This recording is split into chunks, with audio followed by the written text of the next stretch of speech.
So, loving Sairam, Dr. Shashank Shah, welcome to the series Awake, Unite, and Inspire. We are extremely happy, fortunate, and blessed to have you on our program this evening. Before we begin the interview, can you chant some divine slokas? Sure, Brother Faiz, thank you for inviting me to this platform and happy to share my thoughts. Let us commence with a small Vedic prayer. Om Gananam Tva Ganapati Gum Havamahe Kavim Kavinam Upamashravastamam Jeshtarajam Brahmanam Brahmanaspata Anashunvan Note Beseda Sadanam Prano Devi Saraswati Vaje Vajini Dhinam Vitriyavatu Ganeshaya Namaha Saraswatyai Namaha Shri Gurubhyo Namaha Harihi Om Om Tachhayo Ravrini Mahe Gatum Yajnaya Gatum Yajnapataye Daive Swastirastunaha Swastir Manushebhyaha Urdvam Jigatu Bheshajam Shanno Astudipade Shanchatushpade Om Shanti Shanti Shanti. And brother, can you share a little bit of the meaning? Yes, so the first prayer was to Lord Ganesha, who is the remover of all obstacles and also the remover of ignorance. It was a veneration of Goddess Saraswati, who is the principle of knowledge, of wisdom. And it was offering our obeisances to the Guru, the one who dispels darkness and gives us the light of wisdom. The second prayer was to the Supreme Divinity, praying for the welfare of all, for the end of all our miseries and our shortcomings, for the benefit and growth of nature, of prosperity, of the potency in the herbs, so that we may lead healthy lives, for peace, and also for the well-being of all creation, humanity, birds, animals, and all creation in totality. Both these prayers were meant for. Thank you very much, brother. That was very soulful and inspiring. So, our very first question, how did you first come into contact with Sri Satya Sai Baba? Okay, so in my case, I was born into a family that have been devotees for almost 4 generations. My great grandmother first came to Baba in 1965. Her first visit was in 1965 in Puttaparthi. And in those years, one had to travel for almost 1.5 days from Bombay, which is now Mumbai, to Puttaparthi. It was that distant a journey, traveling through train and bus, and the last lap across the Chitravati river was on bullock cart. And in those days, Swami would be waiting on the other side for the devotees to come. And they would typically live under the trees because only a few blocks for accommodation had been constructed. And most of the devotees had to have their arrangements under the trees, and sometimes joint accommodation with several devotees living together in kind of a dormitory facility. There was one shed right near what is now the Ganesh Gate. And but those years were very memorable because Swami would visit them often and ask them, what have you cooked for me, and partake of it a little bit, and would also give them Pad Namaskar and would say that make the most of this opportunity because these opportunities will not come in the future.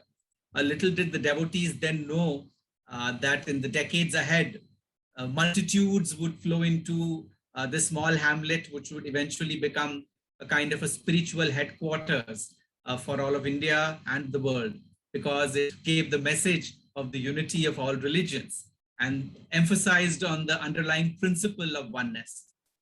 Swami had also come to my great grandmother's residence in 1975 in January. There's a very touching experience there, and then I'll come to my own experience and my first visit to Puttaparthi.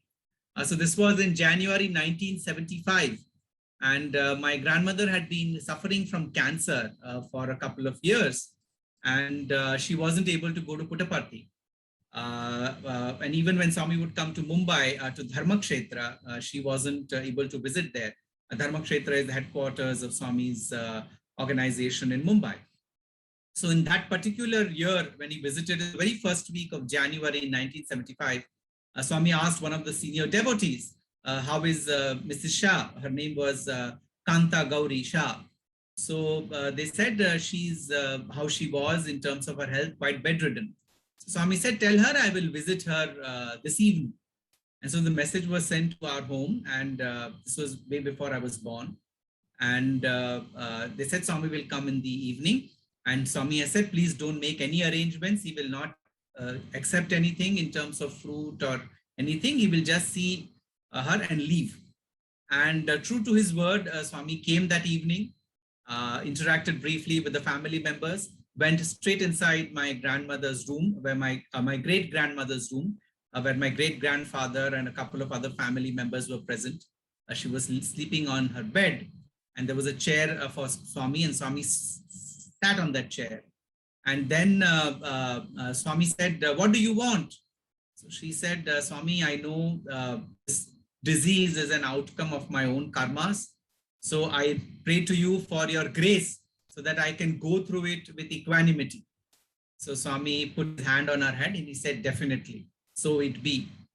And then she said, Swami, I also want your Pad Namaskar. Pad Namaskar means touching his lotus feet, but she couldn't get up. So Swami asked for a small table. The table was placed next to the bed where she was sleeping. And then sitting on his chair, Swami lifted his feet and put them on the table. And she turned on her side and took a namaskar. And Swami blessed her, and then again interacted briefly with the family members and left. And 3 months later, on a Thursday, that morning, she said, today's Thursday. Today Swami will come in the evening, make arrangements for the Aarti, etc. So all the family members were wondering how Swami will come. He was in Puttaparthi. But that's what she said that morning. And that evening, when everybody was sitting around for tea, she silently concluded her journey. And probably Swami did come for her and took her along with him. So that has been the journey of my great-grandmother. Fast forward 3 generations, and in my case, I was blessed by Swami's grace. He blessed my mother and my grandparents in an interview that I would be born. And a year later, on a Thursday, I was born. And my first visit to Prasanthi Nilayam was as an 18-month-old young boy, a baby. And I was sitting with my mother, one of my first experiences with Swami, which I don't recollect, but which my mother has shared with me. I was sitting with my mother on the ladies' side as an 18-month-old kid. And as soon as Swami came out of his residence, I pointed in Swami's direction and I told my mother, see there is light, there is light. And my mother was wondering, where is the light? And as Swami was moving around to give darshan, I kept on pointing in Swami's direction and said, see, Mummy, there is light, there is light. So I was apparently not able to see Swami. I was only able to see light or the divine effulgence. And that was my experience, of which I don't have any recollection now, because it was at an age when I have not been able to capture that in my memory. But this is what my mother had told me. And it was in that visit itself, Swami had written Om for me. That is what is called Aksharabhyasam, or initiation into a formal education. And on a slate, Swami used to bless small children in those years by writing Om. and blessing them. Om is actually Om Ekaksharam Brahma, which means Om is verily the embodiment of the supreme divinity. In one syllable, it captures divinity. That word captures divinity. Uh, uh, it is symbolic of the three states of our existence, and the fourth state, which is beyond, and which is actually the undercurrent in which these three manifest. So a lot of philosophical message of Om, but effectively it is the beginning of one's journey into education. And that was way back in 1983. And fast forward to 2001, and I was in final year of undergraduation. And I had this desire to visit Prashanthi. I had the desire to study in Swami's University. In the intervening years, we used to visit Prashanthi Nilayam every year, especially during Diwali, because we being Gujaratis, the Gujarati New Year is in the day subsequent to Diwali. And on that day, Swami used to give Pad Namaskar to all those who have come from the state of Gujarat. So we would benefit from that opportunity. And in subsequent years, I developed this desire of studying in Swami's University, learning about the kind of experiences his students had in his university and the kind of education that was provided there, which was a fine blend of secular and spiritual education, and which focused on the holistic personality development of all the students, the physical, the mental, the emotional, the intellectual, and the spiritual. Unlike the contemporary education systems, which are quite skewed in their approach, because we've given too much of focus on memorizing and rote learning. Here was a system which was modeled on the ancient Gurukula system, which aimed at making complete human beings, excelling both in life and living. And the focus being the end of education is character. So that is the kind of inspiration I had. And I wanted to be a part of Swami's University for the MBA program. The problem was that the entrance exams to the MBA program were scheduled around the same time when I had my final year exams of the third year undergraduate program in commerce. So I wouldn't be able to write the entrance exams, and I would have to miss a year, or rather wait for a year for the next exam to come up. And so I was in two minds, because it is not, the concept of break years is not popular in India. At least not then, almost 2 decades ago. So I was praying to Swami. I in fact wrote a letter to Swami in August and sent it with one of the Bal Vikas teachers to Prashanthi Nilayam, praying to Swami that he should do something so that I can be a part of his MBA program in 2002 itself, and seeking his grace. And 2 months later, just around Diwali time, which was in October, November, there was information from Mumbai University, where I was studying, that for the very first time, the final exams across all courses and programs have been advanced by almost 6 weeks. That's very unusual, because for decades, the Mumbai University was known for only postponing the exams, not for advancing exams. And this was the first time the exams were being advanced by 6 weeks. And as a result, all the exams were over by the first fortnight of April. And I was able to give the exams at Prashanthi Nilayam, which was scheduled for the 9th of May, 2002. So it was his way of facilitating my entry into his university by advancing the exams. This was also an experience I shared, and it's quite fortuitous. On exactly this very day, 18 September 2002, I gave my very first talk in Swami's presence as an MBA student. And there in my talk, I had mentioned about this very experience of how Swami's grace advanced the exams of Bombay University. And I was able to be a part of Swami's University for that batch in 2002. So that is a brief into my journey into Swami's fold, and my very first experience with Swami, even before I entered his university as his student. I continued to be there thereafter for 12 years. My MBA, my MPhil, my PhD, and also my postdoctoral research. Thank you. Brother, very, very inspiring. And while you were speaking, I was recollecting the last time we had this conversation about setting up your interview. We had looked at Saturday, the 18th of September. And when you look how divinely coincidental and orchestrated that it is the day that you gave your very first talk. Then 1 and 8 is 9. So that's a divine Yes. number. And as you said in your WhatsApp message, now we had 8 questions, and I sent only a little while ago one additional question to make it 9. So it is all divinely orchestrated. Thank you so This is much for also sharing. this is also the ninth month, so there is one more nine there. So 18, 9, 18th date and ninth month. Yes. Very, very good. Wonderful. So, brother, you've had so many wonderful experiences with Swami. It's been a privilege, a joy, and an honor to have gone to school there and studied and been under the watchful eye of Mother Sai. Can you share two of your most memorable experiences you've had with Mother Sai? Yes, so the very first experience started in the very first year when I was pursuing my MBA. It was in the form of this one question that Swami continued to ask me. And that question was a very mundane question. Where do you come from? That's usually the question Swami asks every student. Where do you come from? Where do you come from? And he would usually joke about the place, the name of the place from where that person comes from. For example, there is a place called Machilipatnam in Andhra Pradesh. Machli in Hindi means fish. So Swami would joke if we ask, where do you come from? And that person says, I come from Machilipatnam. Swami said, oh, that's why you look like a dry fish. You're so thin. And if someone says, I come from Kerala, and Kerala is known for tall coconut trees, and that person invariably would be tall. And Swami would say, oh, that's why you are like a coconut tree. Swami would usually joke, and that would typically be like an icebreaker because you're so much in awe of him as a personality. And he would try and bridge that gap by these simple conversations. In my case, it was a little different. He asked me where I came from. I would say I come from Bombay, Swami. You said, oh, Bombay, okay.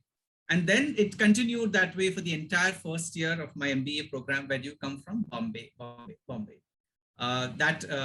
The vacation between the first and the second year, which was May 2003, Swami blessed me along with 30 others to accompany him to Kodaikanal for the summer retreat, which was one of the shortest, just 9 nights, but very memorable.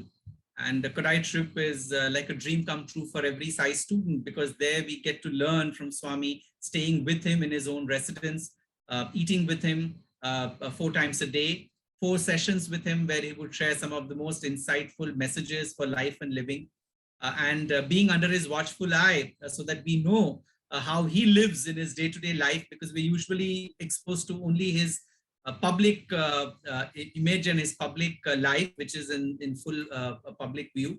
But the life inside his residence, right from the time you wake up in the morning till you conclude your journey. And it's a real eye-opener how his life is one of perfection, whether inside or outside. So there too, he continued that set of questions. The first day, first question, where do you come from? I would say Bombay, Swami. So he said, oh, not Bombay. Now it has become Mumbai. There was a change of name in 95. Bombay being the name given by the colonizers, and Mumbai being the original name, because Mumba Devi is the presiding deity of the city of Mumbai. So from that, the name Mumbai comes. There's a lot of history associated with that. So he said, it's not Bombay, it's Mumbai. So I said, okay, Mumbai. Last day, same question. Where do you come from? I said, Mumbai, Swami. Oh, Mumbai. Okay. Again, the whole of second year of MBA continued. Where do you come from? Where do you come from? Mumbai, Swami. Mumbai, Swami. Oh, Mumbai. Okay, okay. It went on, and I completed 2 years of the MBA program. And I was wondering to myself, why Swami asking me the same question? It's been 2 years. Technically, you complete your course and leave the university. In my case, Swami blessed me to continue for PhD. But the question wasn't ceasing. And so I did some research to find out what is it that Swami expects as answers. So with the primary school, whenever Swami used to ask that question, he used to say, Swami, if Swami used to ask any kid, where does he come from? They would say, Swami, we come from you. But when the university kids said the same thing, the university students, Swami would say, how can you come from me? You're so tall and fat. I'm so thin and short. How can you come from me? Bad answer. So that is the way Swami used to joke. But I said there is some inner significance to this for me. So let me do some research. And I found out that Swami appreciated the answer when you would say, where do you come from? We come from you, Swami. So I took a lot of courage because that was kind of an out of syllabus question that was meant for primary school children. But here I was just commenced his MPhil, and again Swami asked me that question. Where do you come from? This was the day we were taking his blessings for the MPhil program. So I said, I paused, I looked into his eyes, and then I said, from you, Swami. And that was the very last time Swami asked that question to me. Because I think I had learned the lesson and the journey had begun. What is this journey I'm talking about? What is this lesson of where do you come from?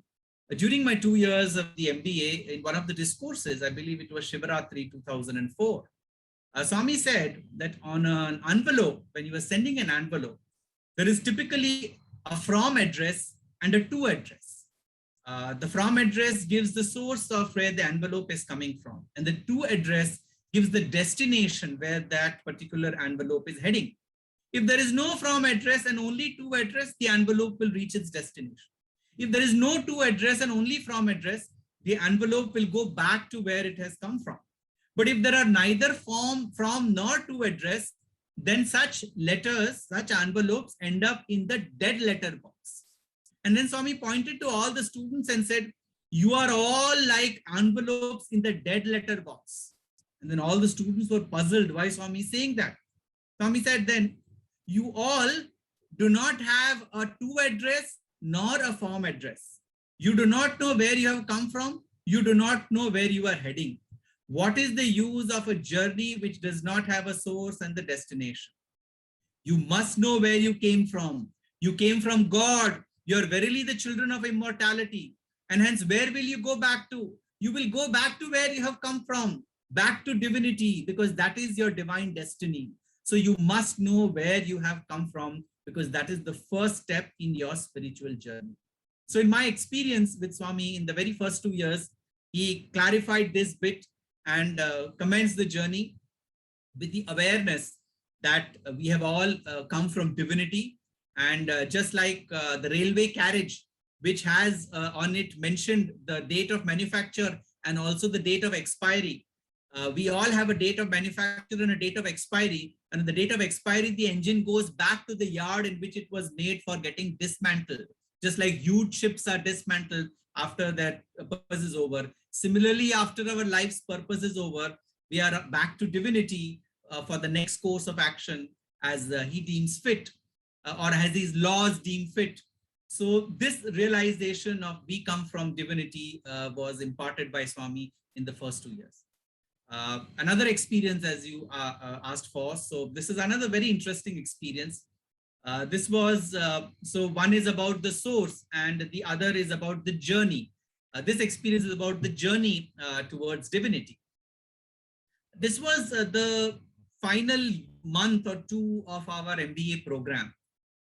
In Prasanthi Nilayam, there was a tradition among the students that as they conclude their stay at Prasanthi Nilayam, they would offer some gratitude, token of appreciation, gratitude to Swami. So our batch decided to offer Swami robes. He had stopped wearing colorful robes. He used to wear only orange colored robes in those 2 years. We were yearning to see Swami in white and yellow and maroon as he would wear for birthday, Christmas, Janmashtami, Guru Purnima, and convocation. And so we presented these robes to Swami with the prayer that he should wear them, and also a lot of gratitude letters. So when our warden, Professor Shiv Shankar Sai, and a few students from our batch went to Swami's residence, he accepted the letters, but did not accept the robes. He said, tell the students, I have a lot of robes. If they want, I will give them robes. I don't want their robes. So we were very crestfallen. Swami didn't accept our gift. We were discussing in the room. And then I was there in that room in the hostel, and I was talking to my classmates, and I said, if Swami says that he will give us the robes, let him give. We will place them in our altar and take them along with us. So one of my classmates said, why don't you tell that to Swami tomorrow in the mandir?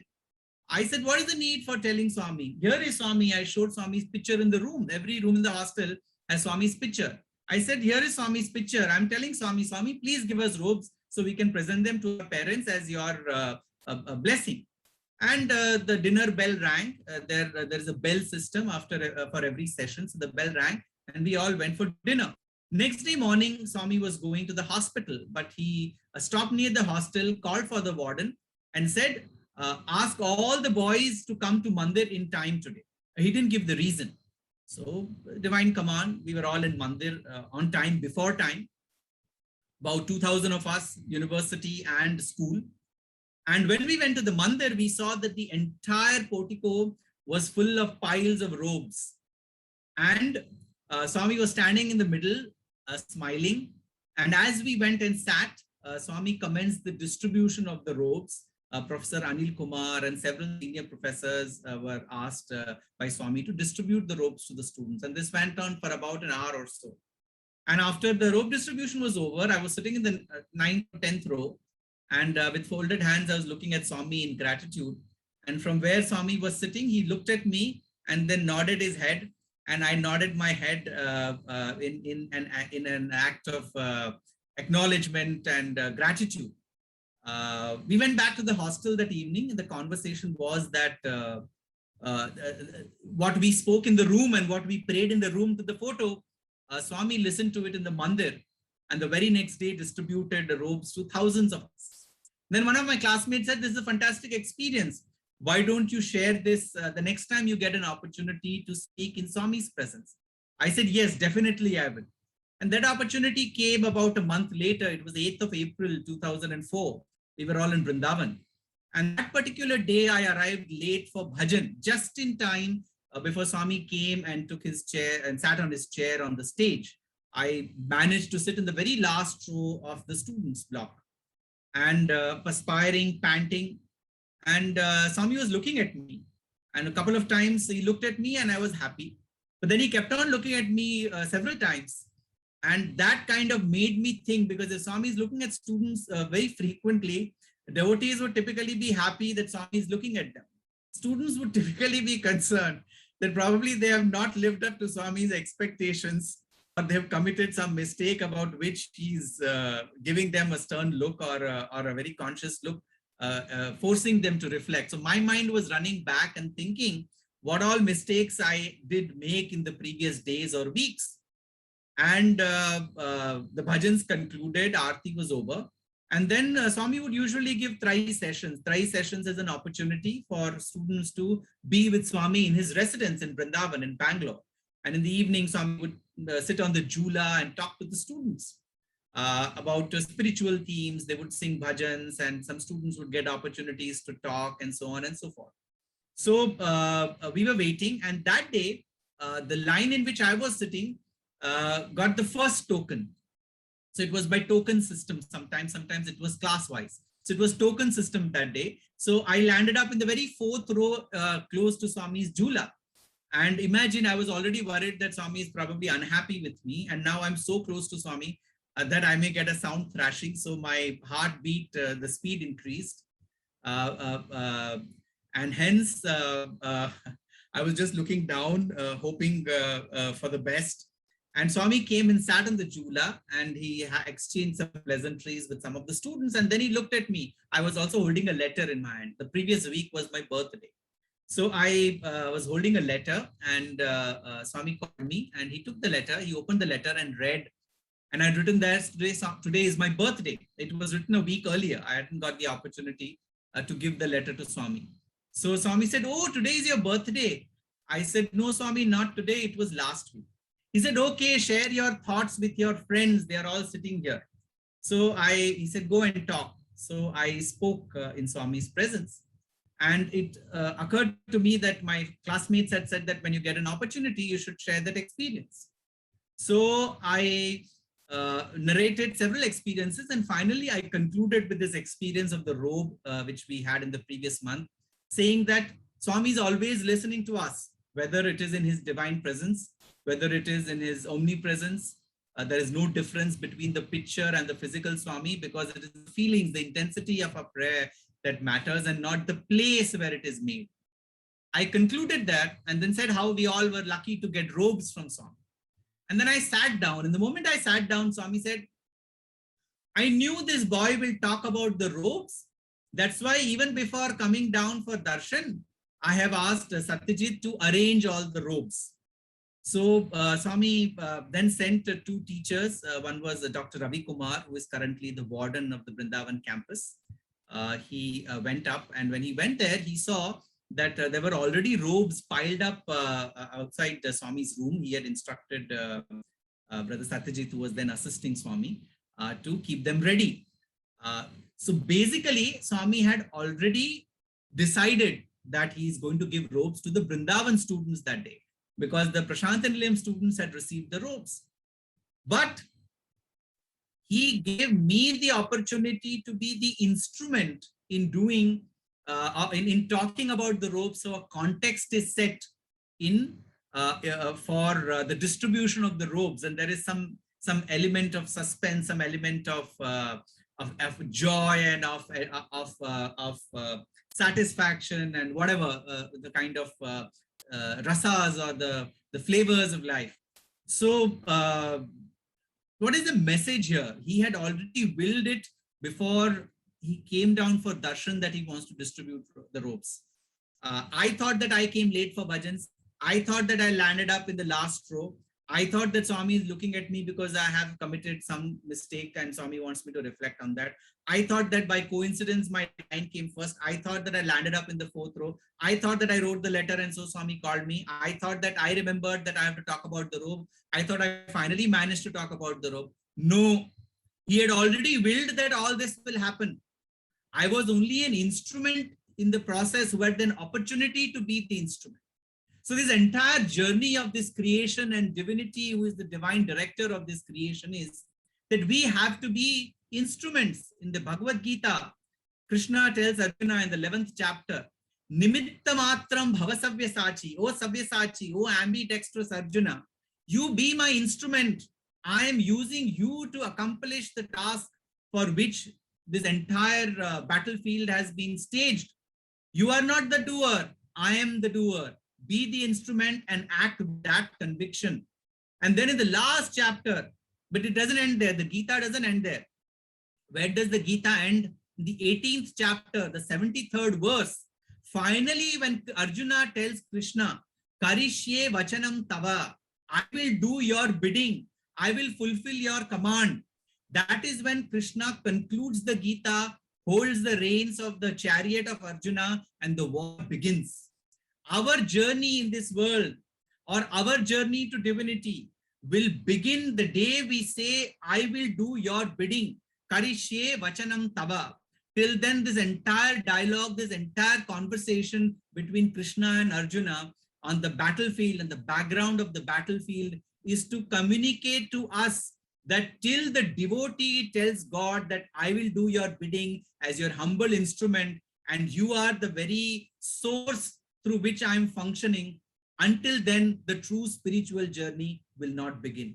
I think both these important lessons are imparted in my early years in his university, and the subsequent years were building on the foundations that Swami laid in those 2 years.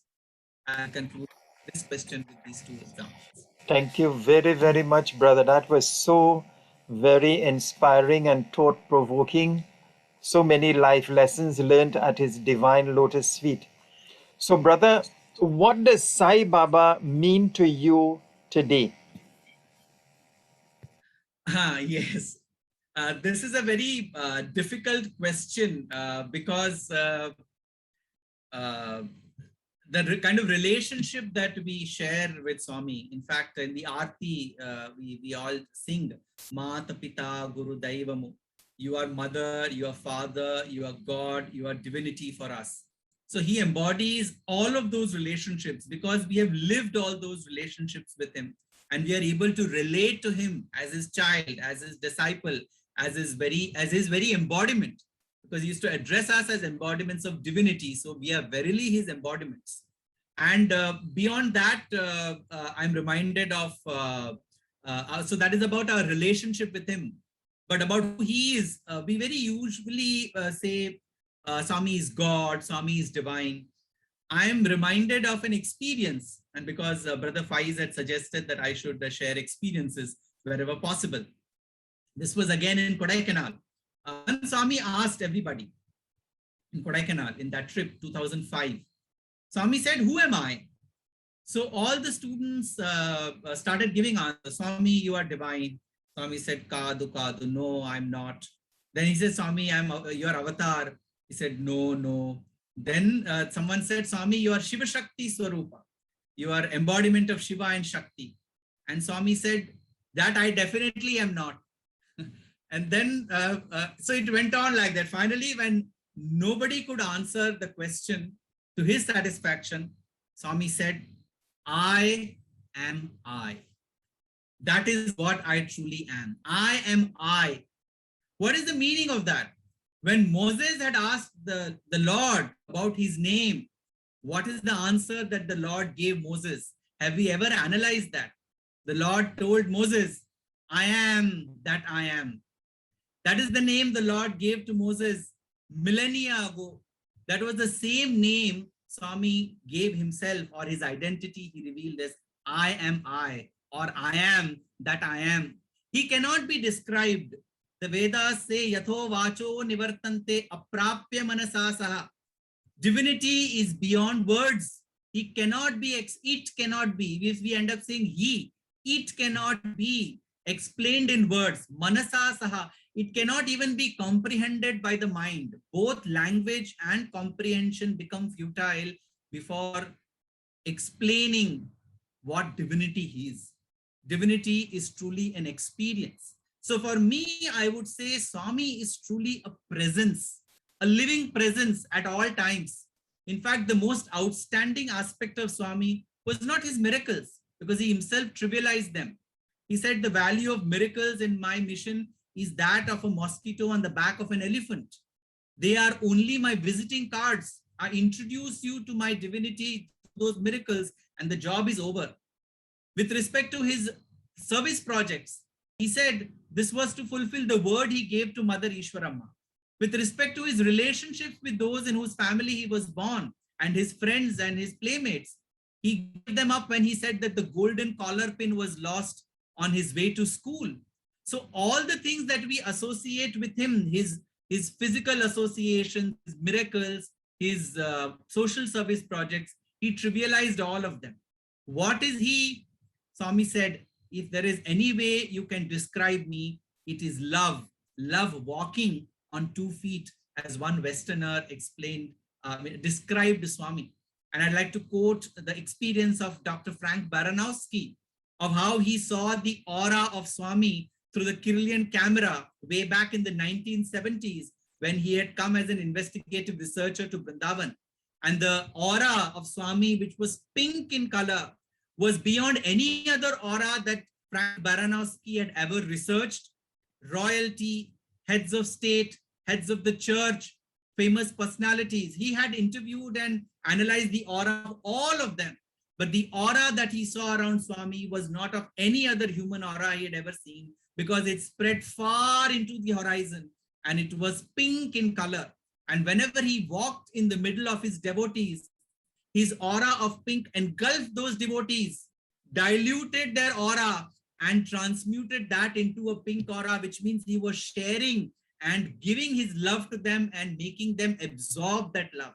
And that is why the importance of his darshan and being in his presence. So Swami is that indefinable presence then and now, which is what his truly is. In fact, Frank Baranowski, when he was giving a talk in Swami's presence, his legs were shivering. And I myself have experienced that several times in the early years when I was talking in Swami's presence in Vrindavan. In fact, in giving that talk on the robe and on earlier occasions, that when I was talking, my legs were shivering.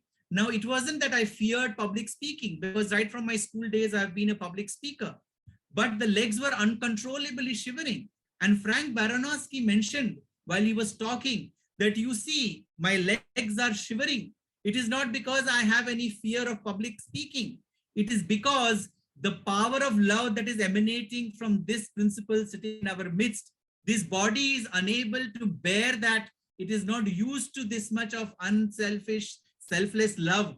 And it is those vibrations that the body is getting used to, for which these feet are shivering. So that is the power of Swami's presence. The other aspect of Swami is, who is Swami for me? He is perfection. Every aspect of Swami's life is one of perfection. If you see, he established the ashram in the 1950s, and for 60 years he led the ashram from the front at Prashantinilayam and showed how an ideal ashram should be run, right from its schedule, right from allotting rooms, right from giving interviews, right from planning its festivals. Every aspect of the ashram he led from the front till the very end. He started the service organizations in 1960s, and for the next 50 years he led them from the front, appointing officers, giving instructions about running of centers, of samitis, giving guidelines about how to be handling issues, differences of opinion, issues connected with celebration of festivals, bringing about unity of religions. Every detailed aspect of Swami's functioning of the organization he has himself covered and led from the front. He started the Central Trust in 70s, and for 40 years showed how an ideal public charitable trust should be run. Today, the Central Trust is acknowledged even by the UNESCO with consultative status. This is an outcome of the 40 years of hard work Swami invested in his lifetime. In the 1980s, he established the university, and for 30 years he showed how an ideal university should be run, how a university providing higher education can blend secular and spiritual knowledge to make holistic individuals who can be role models in society. And there are 20,000 of them in different countries leading very diverse professions, but with the harmony of the head, heart, and hands as Swami has groomed them. In the 1990s, he started the super specialty hospitals. And for 20 years, he led from the front to show how humanized healthcare can be made available. In the 25 years since the inception of the hospitals, 10 million free outpatients have been treated, 10 million, and 500,000 free tertiary level surgeries. 500,000 surgeries have been done at Swami's University, where the patient is not a bed number, but an individual with a body, mind, and soul. Swami redefined healthcare leading from the front. And finally, in the 2000s, he set up or commenced the drinking water supply projects. And in about a dozen years between 94, 95, and 2006, he provided drinking water to 15 million people across India, which is probably the population of all of West Indies, and in 3 states of India. And one charitable trust, along with a leading engineering company and the government of these 3 states, providing drinking water. Again, Swami led from the front. So he is truly that perfection that he has been inspiring us to be living in our lives. And he showed that in his own life. I'm reminded of what Lord Krishna told Arjuna in the 3rd chapter. He tells Arjuna, Name parthasti kartavyam trishu lokeshu kinchana nana vaptam avaptavyam varta eva cha karmani. In all the 3 worlds, there is nothing that I meaning that I need to do. There is nothing that I need to do. I am beyond all action. Yet I descend from time to time to set an example and do the prescribed duties so that humanity may learn from that example and rise beyond the mundane and attain the ultimate. So in my belief and my experience, Swami is that supreme perfection. He showed in his life how the great Rigvedic dictum, Atmano Mokshartham Jagat Hitaya Cha, for one's life should be for one's self-emancipation and for contributing to the well-being of the world. Swami showed that in his life, how these 2 goals can be achieved in parallel. And what did he want us to learn from his life? And as you said, what does Sai Baba mean to you? I'm reminded of a conversation between Professor Sampath, the 3rd Vice Chancellor of Swami's University, and Swami. This was the time when Swami was very upset with the students and he had stopped talking to them because that was his best quote-unquote weapon, distancing his devotees, his loved ones physically away from him was a way we used to enable them to reflect on the mistake they have made. So the students were very sad and they were praying to Swami to talk to him, and this went on for a couple of weeks. Finally, the Vice Chancellor intervened on behalf of the students. And Swami, after all, they are children. This is the age and stage in life Please forgive them. And then Swami said, Sampath, do you know what I expect from them? I want each one of them to be. Then he pointed at himself. He said, I want each one of them to be like me. Being like me does not mean wearing an orange robe and having a mop of hair. Being like me means being selfless and full of love from top to toe. This is what I expect from my students and devotees, but they are whiling away their time in trivial pursuits, and I'm very upset about it. This is only one way of teaching them the importance of using time well to achieve what I expect from them. So effectively, I personally believe that Swami is verily my perfected form. I am his diluted form, clouded in ignorance because of all the carried forward baggage over several lifetimes. And his journey is to help me traverse this journey, remove these veils of ignorance, and achieve oneness with him, supreme perfection.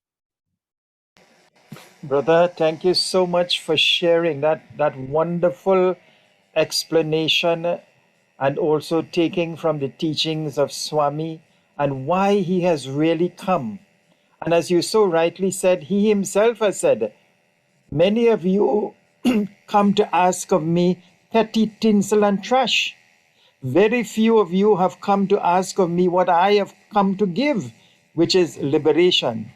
But he is such an indulgent avatar. He says, I give you what you want, so you could want what I have come to give. So it leads me to the next question, brother. Swami says, I am God, but you are God also. The only difference is I know that I am God, whereas you are still on that journey. We are still a work in progress. Help us to understand the magnitude of that statement. When Swami says, I am God, but you are God, does it really mean that there's no difference between Atma and Paramatma? So when he says, I am God, is it that I am the total, absolute, omnipresent, omniscient, omnipotent consciousness? It reminds me of a Sufi mystic who said, you are not a drop in the ocean, you are the ocean in the drop. So brother, help us to understand the magnitude. And also from an individual perspective, some of us say, how can I be Swami? How can I be God? You know, I tell little lies, I do little wrong things. I'm still very much attached to my body. I'm attached to family. Help us to understand the magnitude of that statement, brother.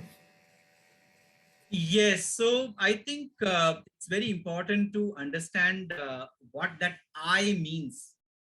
We very often relate ourselves to this body-mind conglomerate.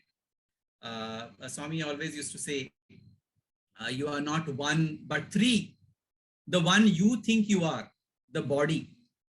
We think we are this body with all its functionalities, the five senses of perception, the five senses of action, the five tanmatras, which is the inner, which is the experience of the five senses of perception with the internal instruments, and the five gross elements, which is tanmatras is shabda, sparsha, rupa, rasa, gandha.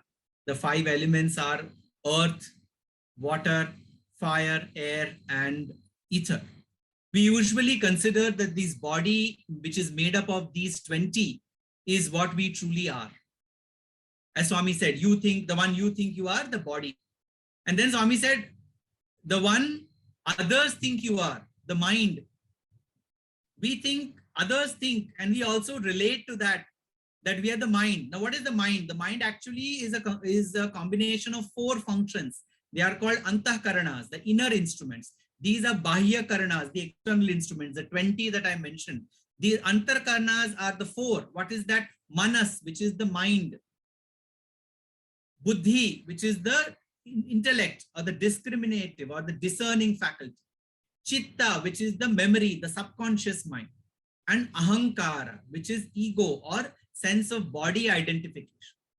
We usually, the external world considers us to be these four because they associate us with what is going on here. And then Swami said, But the one you really are is the soul or divinity within.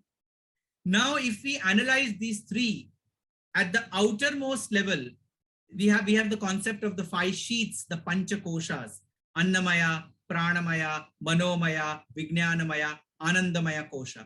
Kosha means sheaths, coverings. So the outermost is Annamaya kosha, the food sheath.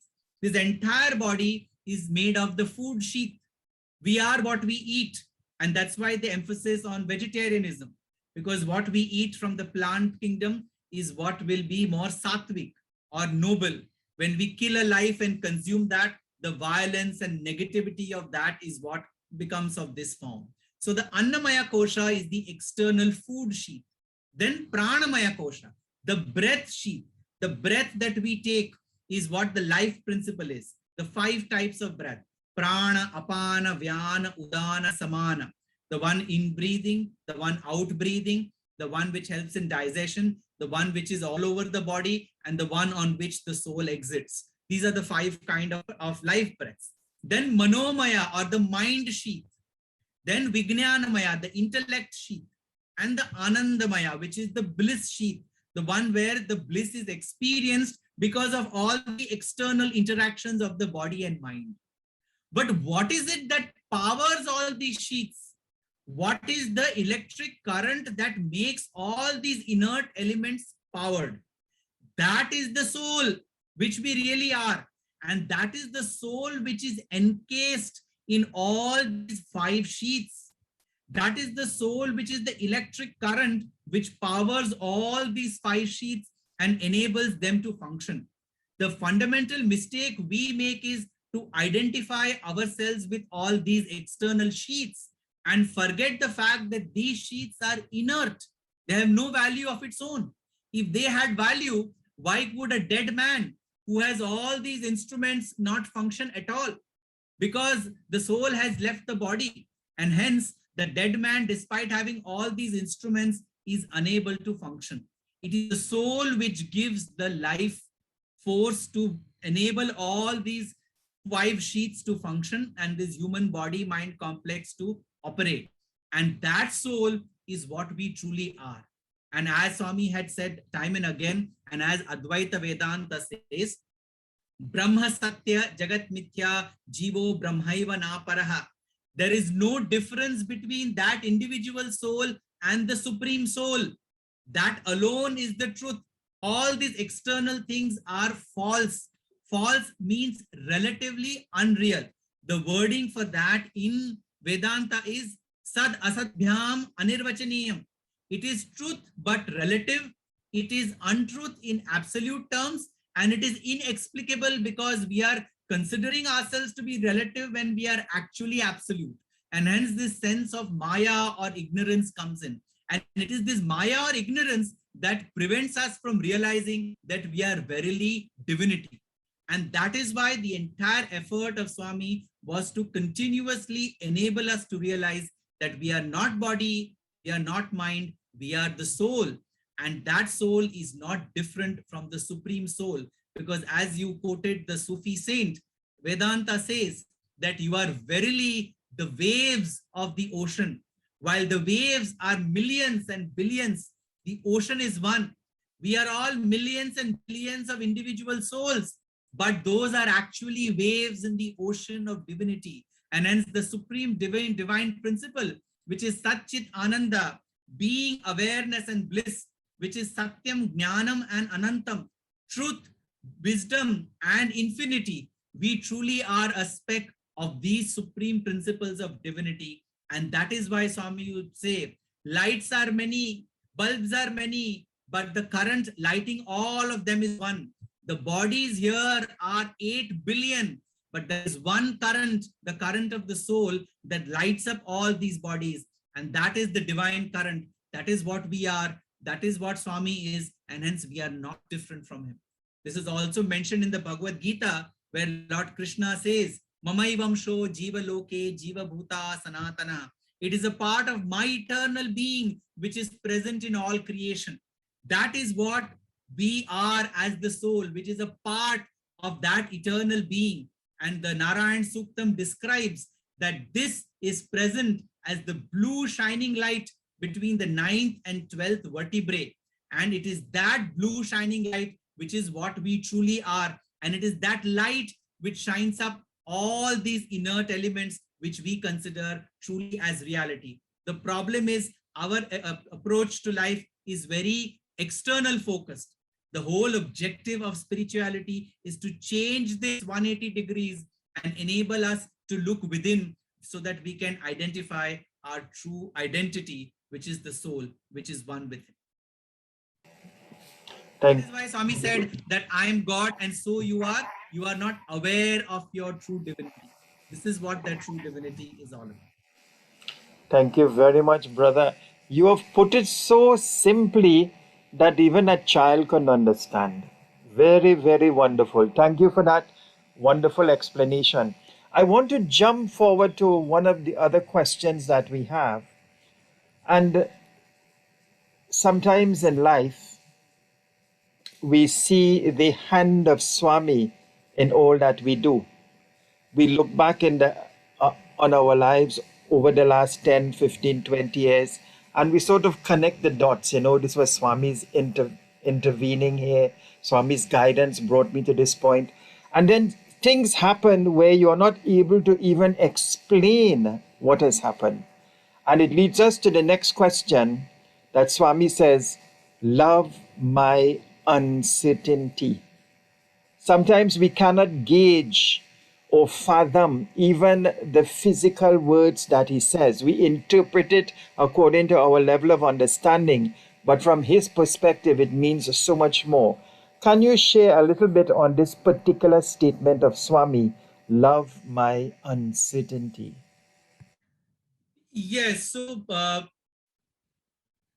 uncertainty itself, the word comes from our understanding that Swami will behave in a particular way, or life will pan out in a particular way, or we will do a certain set of things and the outcomes will obviously be in a particular way.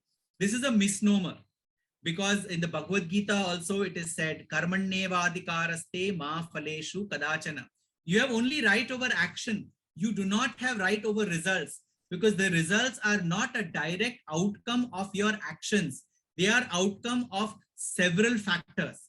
We can simply substitute that with the term divine will, because it makes it very easy to understand that these multifarious factors which are beyond us are basically divine will.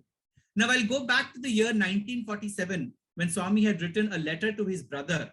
In that we are aware of the three statements Swami made. I have a task, I have a vow, if you remember that, right? In that, the fourth statement Swami made is, I have a unique definition of devotion. Those devoted to me should look at pleasure and pain, victory and failure, success and victory and defeat, success and failure, with equanimity. That is true definition of devotion for me. So this whole thing of loving my uncertainty actually means that whatever happens to you in life, that is my will. Good is my will. Quote unquote, bad is also my will. Success is my will. Failure also is my will. Victory is my will. Defeat also is my will. This failure, this defeat, this loss is considered negative because we look at them in a temporary and short-term basis. But he is planning in the long term and we are unable to see the long term.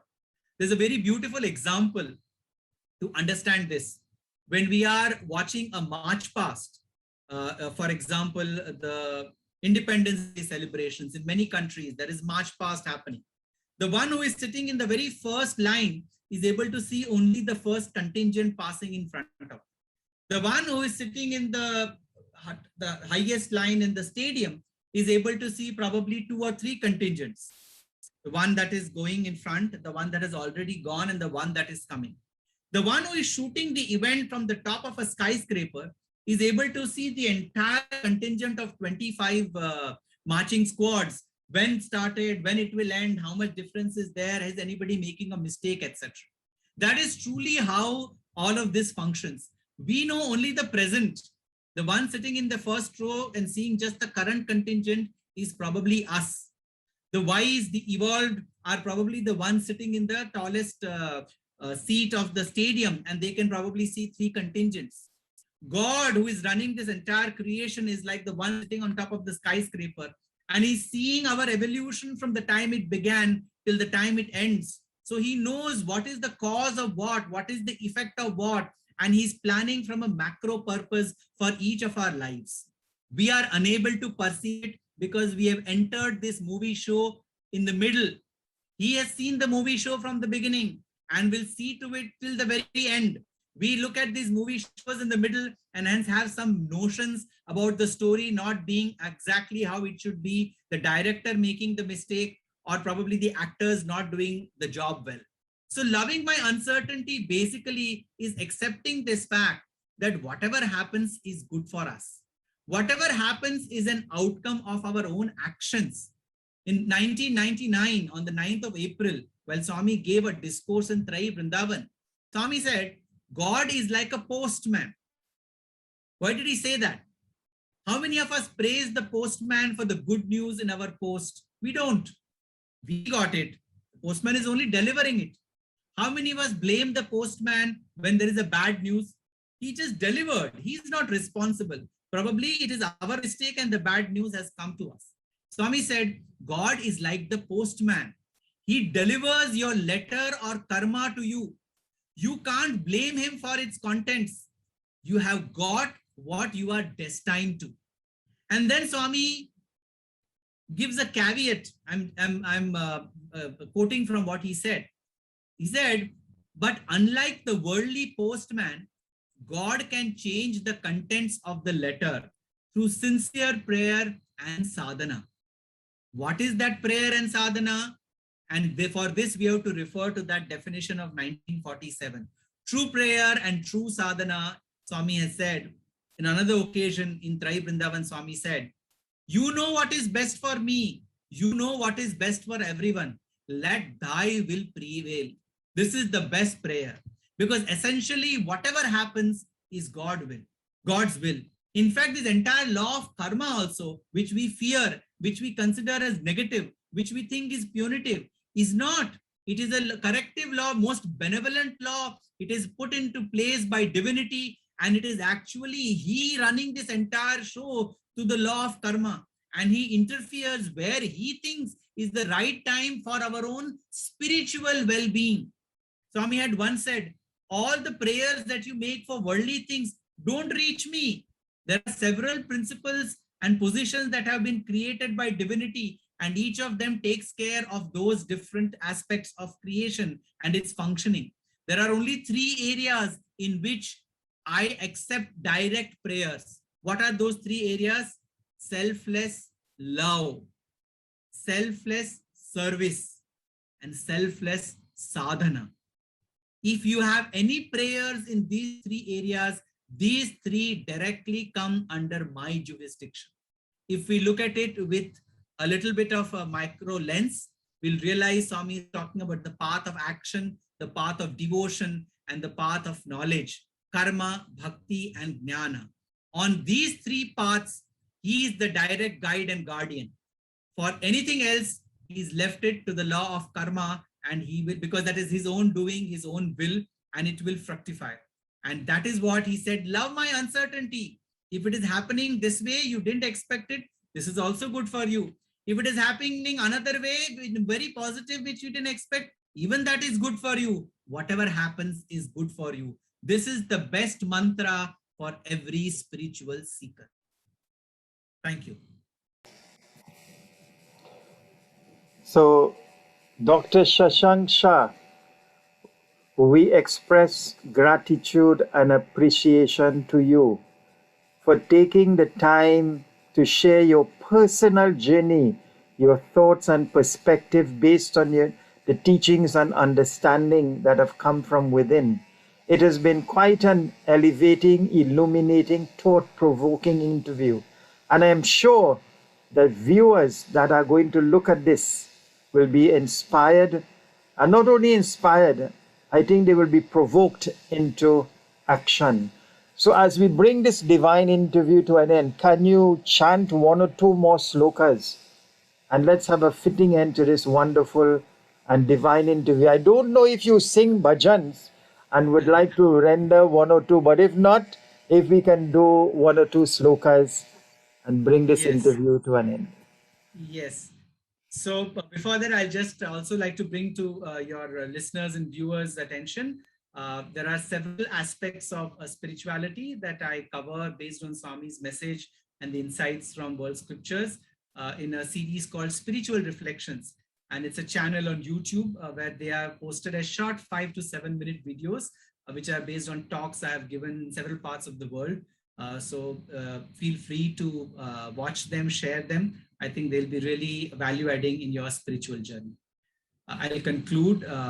Om Sarve Bhavantu Sukhinah, Sarve Santu Niramaya, Sarve Bhadrani Pashyantu, Ma Kaschid Dukkha Bhag Bhavet, Swasti Prajabhya Paripalayantam, Nyayena Margena Mahin Mahisham, Gau Brahmanebhya Shubhamastu Nityam, Samasta Loka Sukhino Bhavantu, Samasta Loka Sukhino Bhavantu, Sarva Samasta Loka Sukhino Bhavantu. Om Shanti Shanti Shanti. May all the beings in all the worlds be supremely happy. Jai Sai Ram.